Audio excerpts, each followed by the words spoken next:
Krow. Hi. Could you tell us about your journey to becoming a deep trance channeler and what that's been like for you? Well, it's been a trip, that's for sure. All this lifetime I've been able to see spirit and I've had connection with spirit. And as a child, I grew up in a remote Northern Ontario community, and there was a lot of support outside of my family for the experiences that I was having. My grandmother was part of a spiritualist group and was a spiritualist herself, so I had support from her as well. She understood what I saw.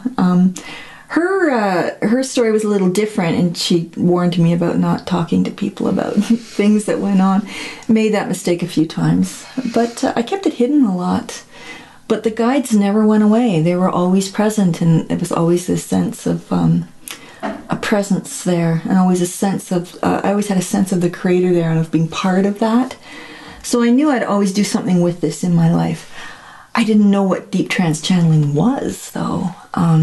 My first exposure to it was reading a book about Fintorn in Scotland, and I remember reading it and reading about Eileen Caddy and about Dorothy. Her name's just blanked on me, Dorothy.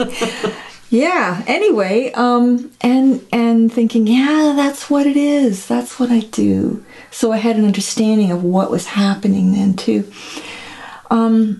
I worked together with my own guides through my 20s, and in my early 20s, they asked if I'd be willing to work with the council and do deep, full-body trance work, which is different, because I think we all channel energy all the time. We're always channeling information.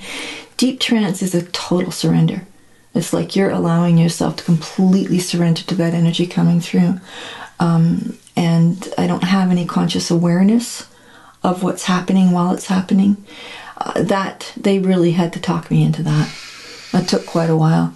And I think also I was too young, really, for that level of responsibility then. I think I've grown into it.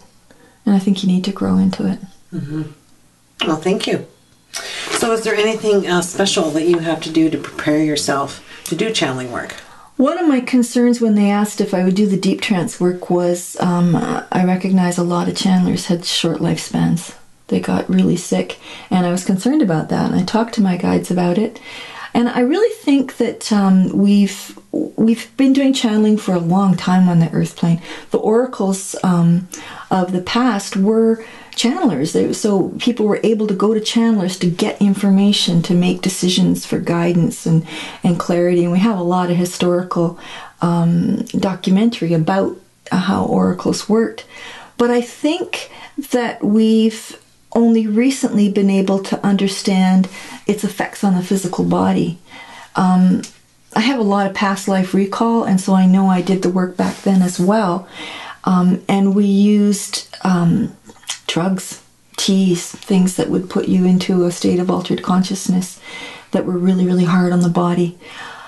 So this was a concern I had. I want to have a life as well. I want to be able to express life, and every time you're in trance, you're not in your own life. You are simply allowing other expression to come through. So I wanted a balance with this.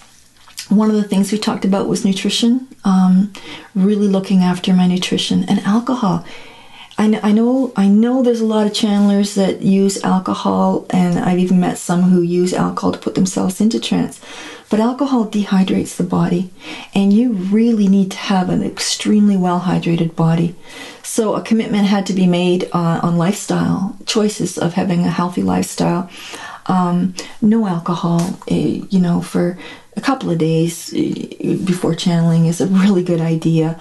No drugs. You just can't put things in your body that will alter your state of consciousness if you're going to be using your body to channel. And you got to do your emotional work. So if I'm not doing my emotional work and being in the clearest integrity I can be in, how can I match frequencies with what I want to bring through? And what I want to bring through is the highest integrity possible. That means I have to live a lifestyle of holding myself in full accountability. And it's not easy, there's damn, you have a lot of parties. Yeah, well, parties bored me most of the time anyway, so it wasn't a big deal. I'm so curious about this universe and how it works that I'm excited to be able to dedicate a life to doing this. And I realize very few people have been able to dedicate a life to simply learning the mysteries, learning how things work. I'm really grateful for that, really honored that the council is willing to work with me and come through me. And I take that responsibility I take that really, really strong. Well, thank you.